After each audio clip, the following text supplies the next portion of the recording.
Good afternoon. My name is Richard Joy. On behalf of the Toronto Region Board of Trade and ULI Toronto, I'm very pleased to present this exciting and important webcast for you today related to the COVID-19 situation.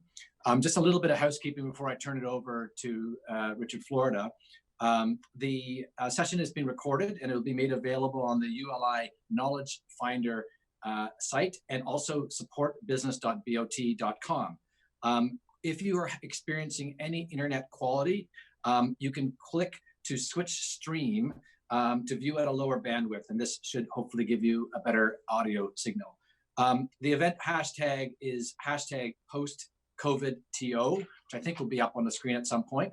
And I'd also want to acknowledge the very generous sponsorship of our annual sponsors, both for the Toronto Region Board of Trade and ULI Toronto. I'd like to acknowledge our diamond sponsor, Brookfield, for ULI Toronto, and the generous support of the Toronto Region Board of Trade's principal sponsors, the Globe Mail, Ted Rogers School of Management at Ryerson University, and Scotiabank.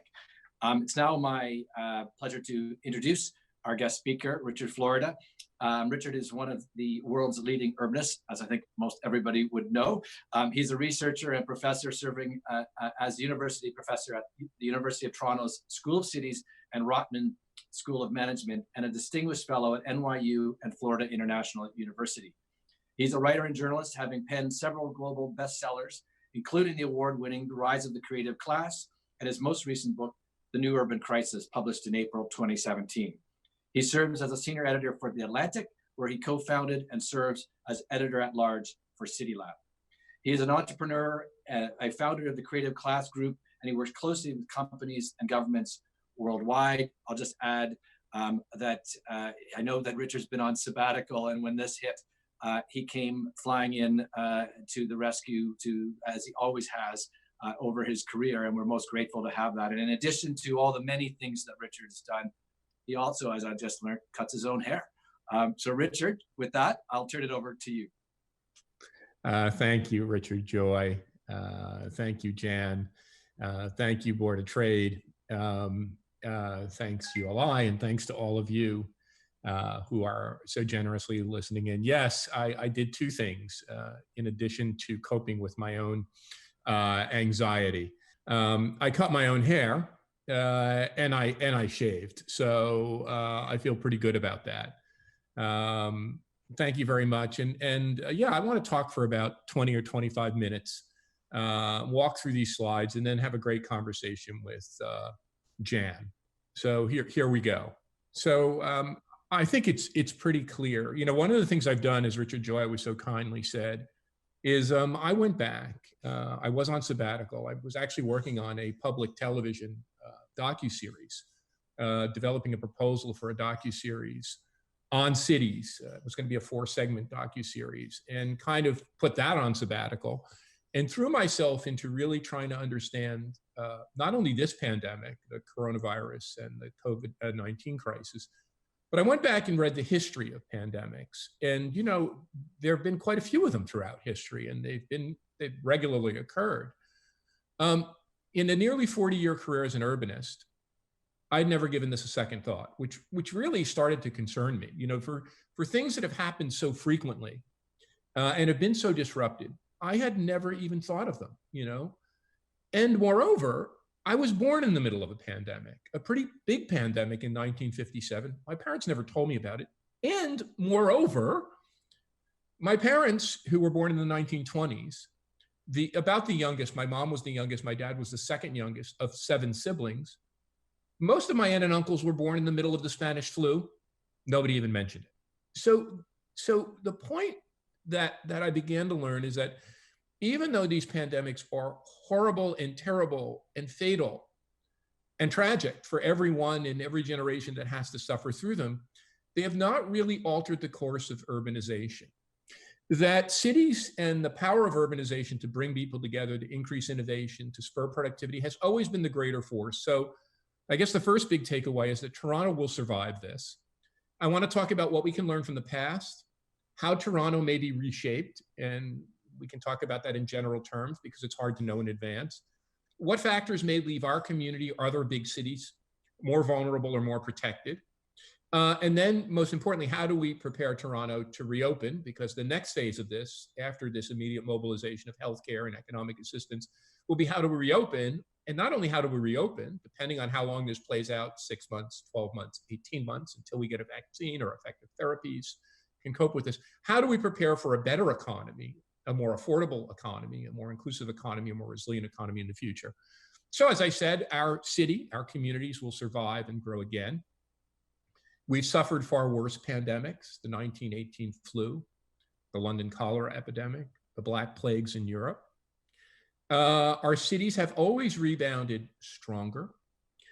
Moreover, in the midst of these pandemics in history, ambitious people have, even as some people have headed out of cities for safety and security, ambitious people have headed to cities. Young people, talented people, immigrants from the countryside and from foreign countries, like my own grandparents, headed from southern Italy to North America. But it's not automatic or guaranteed.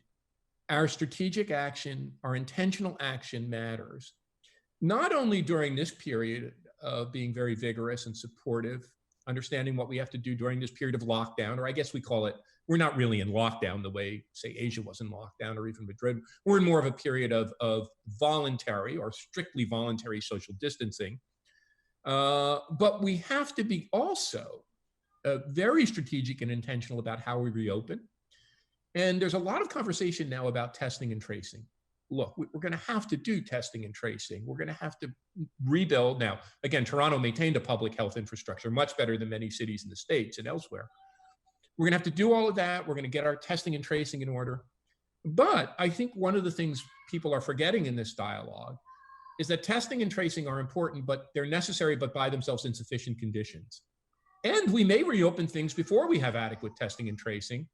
So we have to also be intentional about how we retrofit and redesign so that our large civic asset, our large institutions, our large office buildings, transit stops are prepared to reopen safely and securely. And then we also have a strategy for recovery.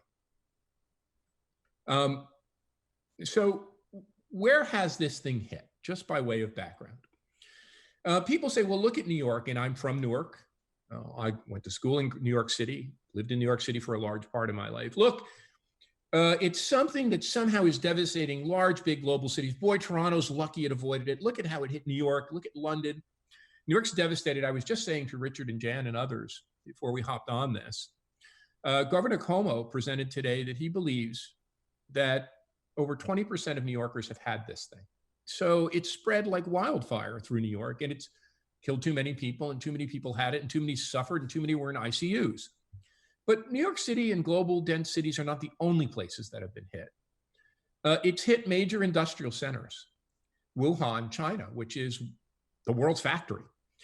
Detroit, where my wife's family, Rana's family, all of her siblings live, and all of my kids' cousins on the maternal side live, devastated by this. Linked to Wuhan, many of those supplier companies in Detroit have sister factories in Wuhan. It came and was shared by workers going back and forth and managers through the supply chain. Northern Italy, which is not only an auto manufacturing region, but manages luxury handbags, luxury goods. And a lot of that work is shared in China. And there's a lot of Chinese workers that go back and forth. And then, of course, it hit a lot of these jet set places. You know, a lot of the ways it got into our communities was not through big cities, but through people going on spring breaks to Aspen or Vail or over to Verbier in Europe. And it came through these jet set places in the Alps and in the Rockies. Now, one of the things that we've been researching, and I think we're going to have to prepare for in Toronto, is that right now, when you look at this crisis and how it's playing out, it is really reinforcing some of the inequity and some of the class division that we've been experiencing in cities like Toronto, like New York, other great cities, Montreal, Vancouver, other great cities across North America and the world. One dimension of this divide is a divide in how we work. Most of us on this conference today are knowledge workers, we're professional workers, we're managers, we're thinkers, we're doers, but we have the great good fortune to be able to work remotely. About 40% of us, 30 to 40% of us in North America, Canada, and the United States can work remotely. And I actually think that's something that's going to stick around for a while. But, and this is a US figure, so it's less than Canada, frontline service workers, because we had the data for the US, frontline service workers, the healthcare professionals, the grocery clerks, the warehouse packers, the delivery people, that's another 1 in 3 workers who are exposed to the virus because they work close to each other and often in close proximity to the public. And many of those workers use transit to get to work. They don't have the ability to afford or to utilize a private car, so they have a double exposure. The other way that I think this plays out is with regard to density. A lot of people have said, well, density is the problem. The problem is density of city. Density propagates the virus. Well, yes, no, maybe so. Clearly, the virus has not propagated as much in Toronto as it has in New York. It's certainly not propagated as much in large Asian cities like Beijing or Shanghai or Hong Kong as it has in New York. And I think the one way to think about density is a divide in density. There's a rich place density, where people like us can shelter in place and basically have a lot of things brought to us. We can have food from the restaurant delivery services. We can figure out ways to get food delivered to us. We don't have to go out much. In fact, I've not been out for the past 5 or 6 weeks other than to take a walk. But other people who live in dense environments who are not as advantaged as us don't have that luxury. They have to go out to work, they have to commute on transit, and they have to go out to get provisions. The point here is that some kind of communities are more vulnerable than others. And I think this is very important for us to think about. The two things get really highlighted in the popular conversation is density and lockdown. People say, you know, dense places are harder hit. And you know, not only that, but places that locked down sooner avoided the virus. And the example that always comes up here is San Francisco. Look, and San Francisco is a great place. It's a lovely city. The Governor Newsom of California is a good friend. The mayor is a terrific mayor. But San Francisco is a really different kind of city than Toronto or New York. And this is really important to think about. And finally, now people are saying, it's not just density. There are other characteristics of population groups and cities or city regions like the GTA that matter. One is age. San Francisco is one of the youngest cities on the planet. It's a much younger city than Toronto, a much younger place than Northern Italy. Northern Italy is one of the oldest city regions in the world. Class. San Francisco has the largest percentage of workers who can do remote work of any metropolitan area in North America. And the lowest percentage of frontline service workers because they've all been pushed out of the region. They couldn't afford to live there. Toronto has a much higher percentage of frontline service workers. Health and fitness. San Francisco is probably the healthiest and fittest metro region in North America because it's young and because it's rich. Childlessness, people have impugned this. Some of my critics had said, childlessness, these cities are so expensive, you can't have kids in them. I've always said Toronto is a welcoming city for families because it has great affordable public education where US cities don't. San Francisco has the highest degree of childlessness of any city in North America. There are very few kids in San Francisco because it's expensive and the public schools aren't great. Multi-generational families, places that have large immigrant communities, which have large ethnic communities, like Northern Italy and perhaps like Toronto or New York, have spread. When kids come in contact with mom and dad and grandma and grandpa, the disease spreads. Religiosity and social capital, things that we've thought are good things about cities, strong family ties, multi-generational families, lots of social capital, lots of religious belief, they are great things, but they also help spread the virus. And a young demographer named Lyman Stone, who's actually written a lot on social capital, said one of the great tragedies of our time may be that we learned that social and civic capital actually help spread the virus. The point here is it's not just density, it's not just lockdown. There are other characteristics of people, the age, the class position, the affluence, the way we work, and characteristics of communities that will leave communities more vulnerable, protected. Now, this is more germane to our conversation today. This is immediately germane. People now ask, okay, so Toronto will survive. Look, Toronto's going to be fine in the long run. New York's going to be fine in the long run. London's going to be fine in the long run. Cities have always come back stronger. As I said, this force of urbanization, what Jane Jacobs told us about the consolidation and agglomeration and packing in of dense groups of people who interact with one another in diverse urban environments, that is the real spur to productivity and innovation and economic growth. But our cities and metropolitan areas, the GTA, will be reshaped in the short run, in the medium run, and maybe in the long run. It depends on how long this goes on. You know, if by some magic we are able to get rid of this in 3 to 6 months, Oxford is already testing a vaccine. I saw Prime Minister Trudeau saying we're going to accelerate our work on a vaccine. There are lots of people in the United States working on a vaccine.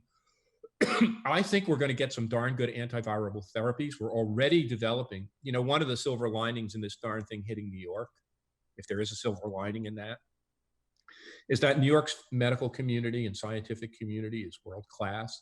They're already figuring out stuff about the virus that others hadn't. So I think we're going to come out of this. And, you know, Tony Fauci always says, we're going to learn from the virus. We're going to learn about antiviral therapies and ways to manage it better. And hopefully down the road, we're going to have a vaccine. But, you know, that could be 6 months. It's more likely to be a year. It could be 18 or 24 months. So depending on how long it goes, these reshaping factors, the way our regions are reshaped will become more or less significant and more or less permanent. There are going to be pull factors. And I know most of the people on this webinar are urbanists, but there are going to be things that pull people out of cities. Remote work. People are going to realize that they can work remotely and they don't have to go into the office. They don't have to commute down to the downtown Toronto city center or midtown Manhattan or the financial district. We can work from home. And companies are going to understand that that has a cost benefit calculation. If you have less office space and you can reduce your footprint, you can save money. A big one for our city is going to be fear of mass transit. There's already studies coming out of New York now. Those studies are hotly contested, widely debated by urbanists, but they exist by very good economists that suggest that the subway in New York was a super spreader. Now, I don't believe those studies. I've listened to the criticisms, but they're there. In China, we now know that transit ridership and train ridership is down. People are going to revert to cars, and that's going to pull people out to the suburbs. There's going to be a desire for private amenities. I hear it all the time. I'm not sure I want to stay in my condo or my rental apartment. If I have kids, I want a backyard. I want a play area. I want to be able to put up a play set. Many of the public amenities that our cities have thrived on are going to decline in value, and people are going to want a more suburban lifestyle. And I think we're going to start to see rural gentrification. We've already seen it in New York with people pulling up and moving to the Hamptons or moving to the areas outside Woodstock and Hudson. Likely to see some of that in our community too. But there are push factors as well. The core clusters that serve our employment, high tech, and we've seen a big tech influence. Toronto is one of the biggest tech towns now in North America. Finance, we're a huge financial center on the world scale. Media and entertainment, we could go down the list. Those things require clustering and are likely to cluster more. Now, you might get some companies, you know, we've seen a rush, and Richard and Jan and I have talked about this. There's been a rush of companies back to downtown Toronto. What this might do in our region is hit a pause button. Companies might say, you know, I'll stay out more in Mississauga. I'll stay closer to Markham. I'll stay closer to Brant. I'll stay in some of these regional centers. I'm in New Jersey and by birth. I often say that maybe New Jersey, which is being emptied of office parks as everything head back to in Manhattan, will get a breathing space. And we know that some companies, some of the high-tech companies, the Googles, the Microsofts are now saying, you know, we can't have everything in one place. So we can't move it out to a small city. We'll keep some suburban offices for our people who live out in the burbs, but most of that stuff will continue to cluster in the urban core.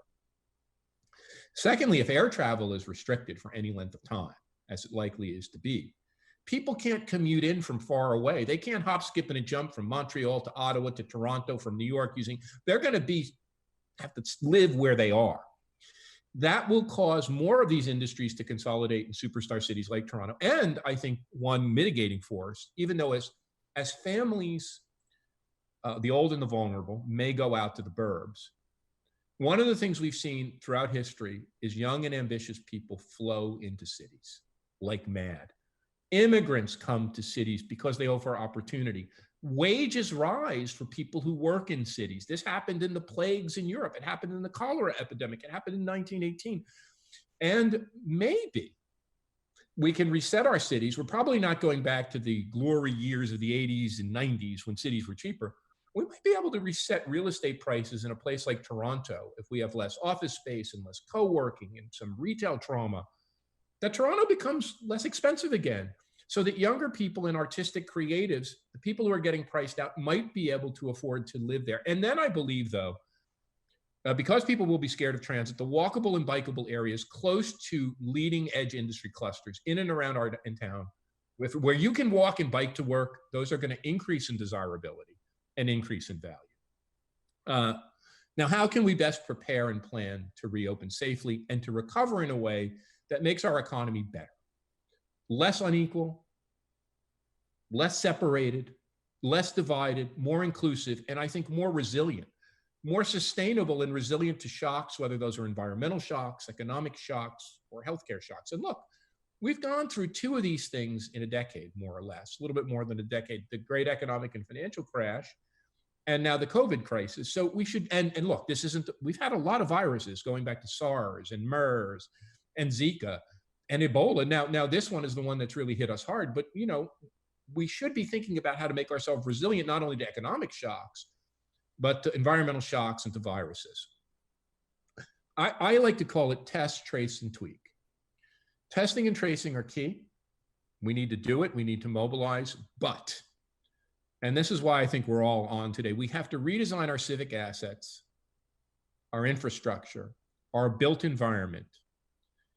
We have to redesign them to reopen as safely and securely. And here, you know, we could look to a place like Sweden. I know there's been a lot of debate about Sweden, but Sweden has managed to keep its economy up and running by managing, it doesn't have a lot of testing capability, by isolating vulnerable populations, but also designing, and you see this in Denmark now, as they reopen, they're even redesigning their schools and their classrooms and their grocery stores. We can begin to think about both low-hanging fruit, things we can do easily, and harder things that we need to do to redesign our civic assets, our city, if you will, our region, so that as we emerge and reopen, we can be as safe and secure as possible. So I think of a three-phase recovery plan. We're in phase one, in the middle of it, hopefully reaching the end of it. I think we're nearing the end of it. That's lockdowns and what I called social distancing, effective social distancing. A focus on medical mobilization, getting our hospital capacity, medical capacity, and economic and financial mobilization, assistance to workers, assistance to people, assistance to businesses, and particularly small business that's so hard hit. But we're moving into phase two and heading towards phase three. Phase two is reopening. How do we reopen safely and securely? And phase three is how do we recover? And this chart, a number of us have been working on it, including a great group in New York called HRNA Consultants, a framework for really thinking about resilient and inclusive recovery.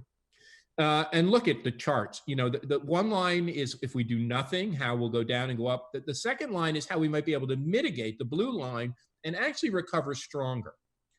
Now look as we move to reopening. If we focus on reopen and do nothing and just throw caution to the wind, our downturn could be deeper. But if we put in place the mitigation strategies, the design for social distancing, get the things we need, our reopening can go more smoothly. And if we recover wisely, if we think about the kind of city and region we want to become, if we think about the kind of jobs we want to have, if we think about the kind of economy we want to build that's more inclusive, that's less divided, that people can participate, that more of us can afford housing, on the upswing, if we prepare now and we don't wait for it to hit us and do nothing, we can hopefully, as we reset, grow an economy that's more inclusive and more resilient over time.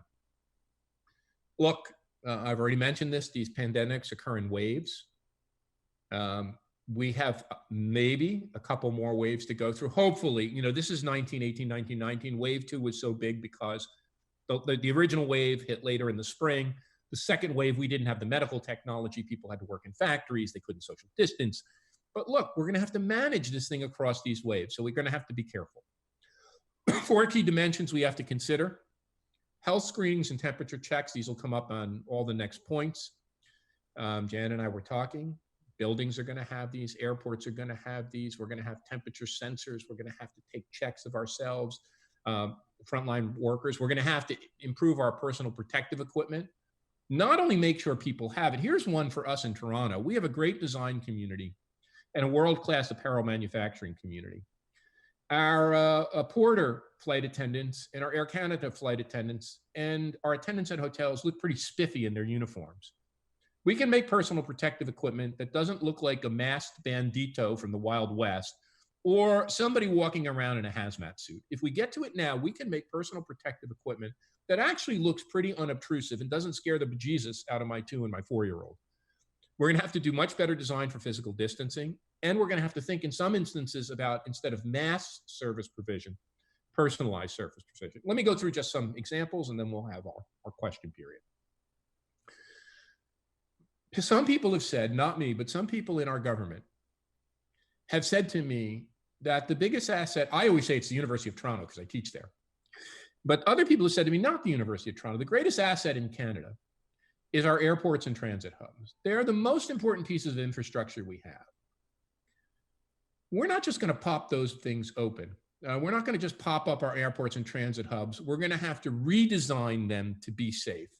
And it's going to be bigger than what happened at 9/11, not just our air hubs, our transit hubs, our large-scale civic assets, our arenas, our stadiums.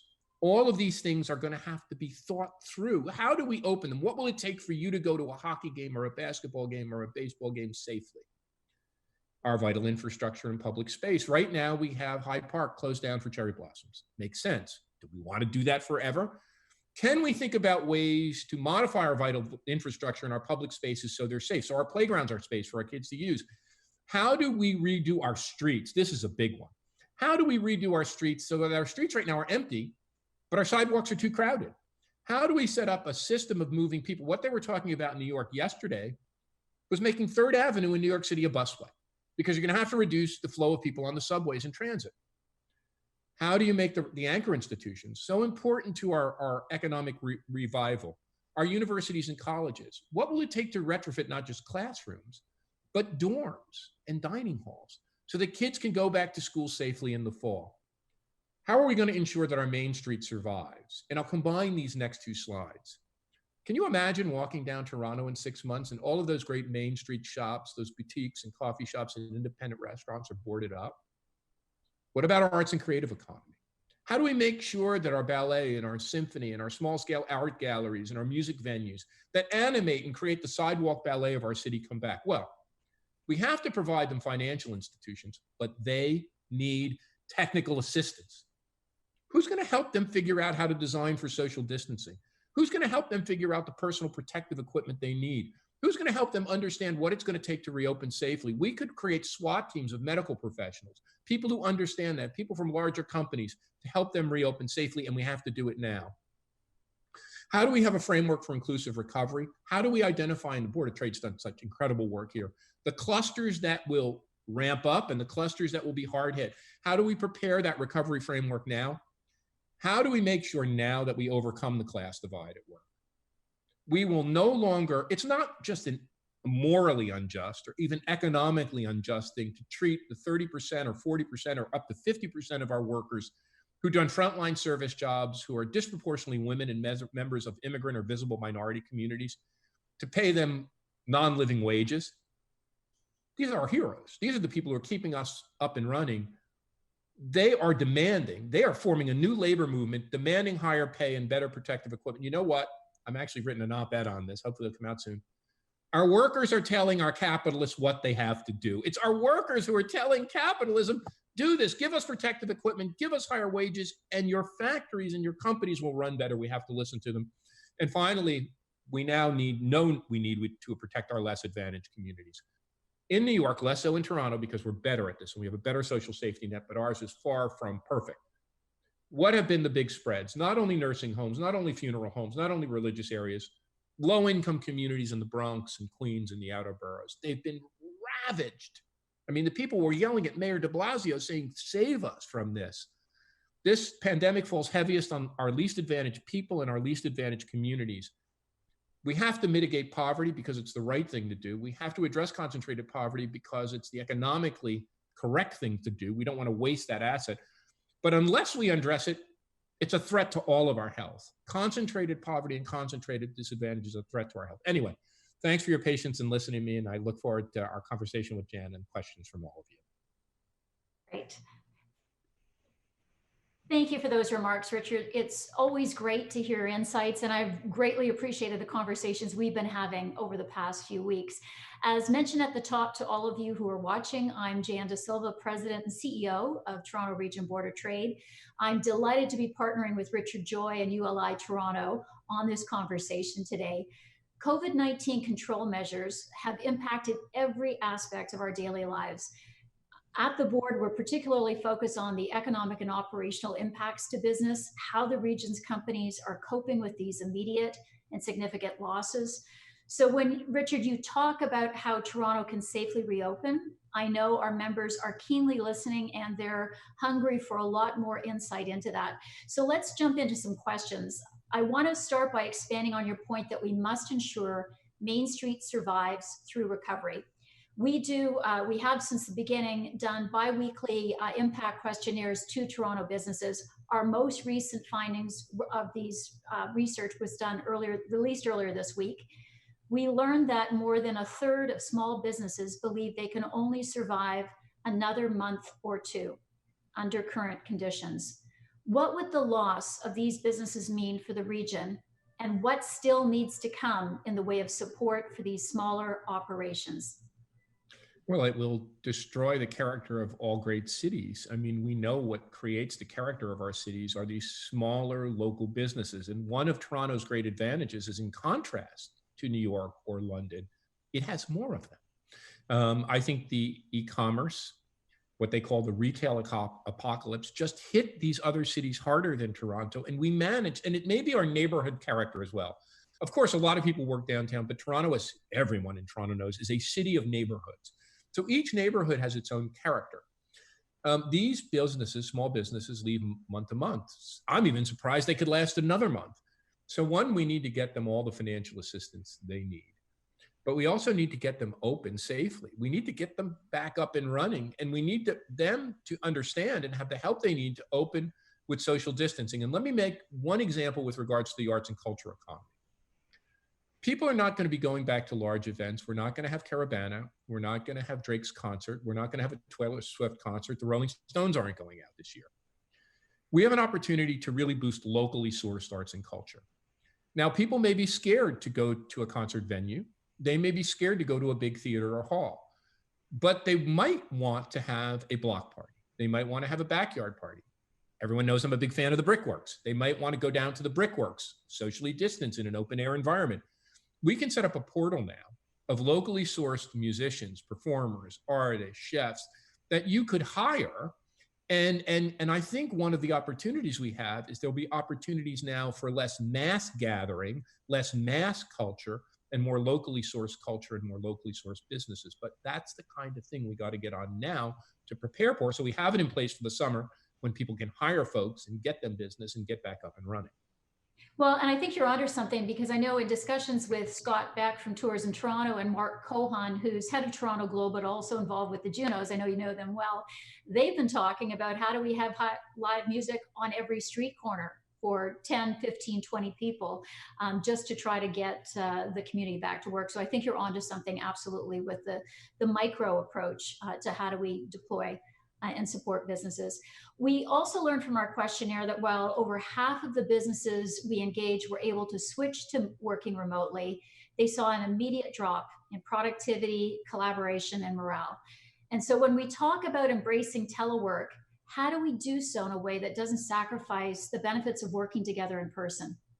So I think it's going to have to be a hybrid model where, and I think to take the pressure off our transit system and our roads, we're going to have to do it. I mean, in New York, my colleagues were talking about staggering schedules in a big way. You know, people come in at 7, 7:30, 8, 8:30, 9, just to take the pressure off the transit, let it run with, you know, less packed cars, and of course, keep the traffic off the streets. I think we're going to have to stagger schedules, and people are going to have to, until we get through this, and we're going to have bigger floor plans so people feel safe. And as what you were saying, the temperature checks, regular cleanings. But yeah, we need human interaction. And of course, we have to protect the vulnerable. I mean, you know, people who are more vulnerable are going to have to be kept more isolated and kept a more watchful eye on.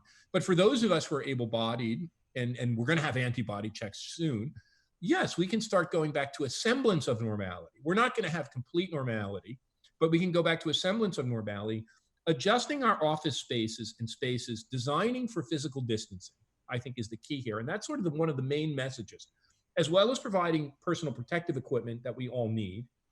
Designing for social distancing can create an environment in which we can go back to work. We can have meetings in person. And again, as I said at the outset, maybe not everybody coming downtown, And this is good. You know, a lot of folks in the outlying parts of our region have been saying to people like Mark Cohen, my good friend, what about us? You know, everybody's going to downtown. What about our office parks and office centers? Maybe we can do a little region. Now, that might not last forever, but it might create a little breathing space, both for those suburban communities or you know what I'm saying, significant secondary hubs. But we can create spaces there for regional work, for workers who don't have to come downtown. They can work closer to home, have a shorter commute, less pressure on transit. So I think all of those things go together to creating a work environment that's a hybrid of online and physical presence. Absolutely, and we already knew going into this situation, we've got a number of regional economic centers across the Toronto-Waterloo corridor, a number of sites. So absolutely. I know you've been talking a lot about modifying vital infrastructure. I mean, it was scary to hear your remarks earlier about what they're saying about New York subway. And I agree with you. I hope that's not the case. But when we talk about modifying vital infrastructure like transit, we received some questions about this from our audience. The overcapacity of our transit system was a big pain point for the region before this crisis. You've talked a little bit about shifts, but what else do you suggest we change around priorities for our transit planning as we reopen amid continued physical distancing measures? My biggest worry is that we're going to lock up because too many people are going to get in their cars. I mean, that's my big worry and all. If you ask me what the biggest worry, two big worries. The airports stay shut down for too long, which are our lifeblood connecting us to the world. Our universities stay shut down for too long, and we lock up because of everyone getting in their car. I can see it. You know, a young woman who writes for the New York Times actually wrote a piece, and an urbanist wanted to pillory her, but I understood. She said, I have 2 young kids. I bought an SUV. I live in New York City. I bought an SUV because I don't want to take them on the subway. I'm too scared. This is a New York Times reporter who knows the science. She's scared. There are going to be lots of people in our community who feel the same way. So I think we're not going to have as many people on the GO train and on transit. We're going to have a lot of people on cars. So here, looks what we got to do. We got to price the roads. Now, you know, I know that's been a big political issue, but, you know, the mayor stood up for it. Other people have said it. Look, if you're going to drive your car, pay the freight. And look, we need the revenue. Lord God, we need the revenue. So the other thing is we might have to start staggering schedules on business. We might, you know, this is over to you, Jan, I mean, and your group, but we might have to really consider some staggering of schedules and this regionalized approach, because we got to keep fewer people, at least unless till we know. Maybe we decide they're not vectors and you wear a mask and you're fine. But until we know, we're going to have to retrofit, and not just the cars, the stations. You know, we can do this that's low-hanging fruit to redesign the station in the waiting area so people are a little bit distant and not all crowded together. But I think we're going to have to give that some. That's the things I think we're going to think about, and we can think about and should be thinking about and planning for now. Yeah, and I know some of the business leaders that I have been speaking to over the past few weeks are talking exactly like that, about how do they look at staggering work hours? How do they in fact look at splitting their work groups into teams so that half are working from home and half are working at the office, and then rotating them through, just to, again, help facilitate social distancing and to try to take advantage of getting people back to work, but not forcing it all at once. We've talked a lot about sectors, and sectors not all having the same rebound trajectory. You know, other questions from our audience were about sectors that have been critically hit, like tourism and arts and culture. And, you know, at the start of this year, we at the board collaborated with Tourism Toronto on a research project into Toronto's significant visitor economy. I mean, this visitor economy creates so many jobs, even in these through the amazing neighborhoods and Main Street businesses. There's such an impact, a ripple effect. Do you have any thoughts or strategies on how we can support these sectors that are going to take a longer time to come back? Tourism and our visitor economy in particular. Yeah, and now imagine Toronto, not with small scale venues, but the AGO, the ROM, ballet, the symphony. I mean, when I was talking to folks in New York, they're like, imagine New York without the Museum of Modern Art and the Metropolitan. They're taking brutal hits. The arts and culture have never taken hits like this. I'm actually talking to Rocco Landesman, who ran the US Arts Council and then partnered with the late Joe Rotman with Canada Council to do joint things. I'm talking to Rocco now about what we can do with the creative economy and how we can save it. But look, this has to be top of mind. Toronto without the ROM, without the AGO, I mean, it's unthinkable, right? These are things that are unthinkable. And these places are going to be devastated because they're not going to be open. how do we begin to think about that, both to steady them and then provide signals? You get a great example when you said that Mark Cohan was thinking about a band, live performance on every street. We could start thinking about outdoor performances. Now, we don't want to get too far ahead of ourselves, and the mayor's been very smart on this, but we maybe, even Tony Fauci said, we could certainly think about sports with no players, bubble sports. Mm-hmm. But we could think about baseball. He said this. I couldn't believe he said this. Maybe with people spaced apart. Now, he was saying we have to be really careful, but you could imagine some kind of performances going on when the weather's nice outside with people spaced. That would create a signaling effect that we're back, and it would also create some money. And I think the idea of creating performances that are more tailored, more personalized, I've mentioned this, where people who support the arts can support a performance for whatever it is, 50 or 100, we'll figure out what the right group is spaced. But yeah, I think figuring this out and focusing on the hard hit sectors, but also, Jen, as you know better as well as me, focusing on the ones that are going to grow. And the ones that are going to grow, how do we shift people from the declining areas to the growing areas quickly, and so that they have good jobs and good employment, and our city economy and regional economy comes back?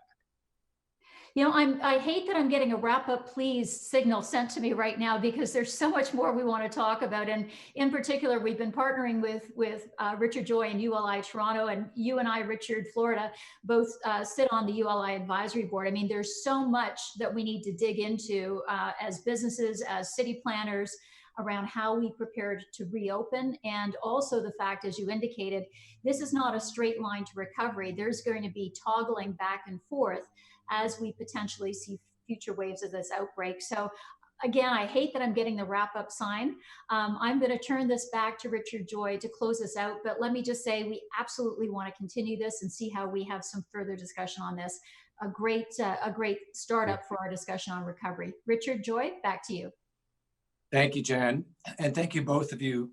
I'm glad you mentioned that you're both members of the ULI advisory board. I'm blessed to have leaders like you give ULI Toronto such incredible advice. And just to see the leadership of both of you during this crisis is really inspiring. Richard, as I said at the beginning, you've lunged into the fray again, as you always have done, to provide some leadership and navigation, not just to Toronto, but to all cities in this really, really challenging time that we've never in our lifetimes experienced.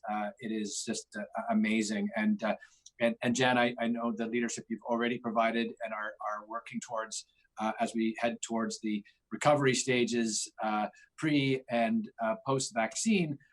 This is something that the board has traditionally done, but never before, I think, have we seen the Toronto Region Board of Trade step up into such a great leadership moment. So thank you for that.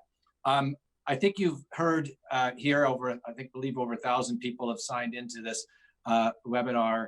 And I've heard some really interesting set of discussions that provide a framework to move forward, which is something that we so need. And I think you're also hearing on this podcast the energy and the resources to move towards that framework and to activate some of these ideas is well underway. And you're going to hear more about that in the coming weeks as well.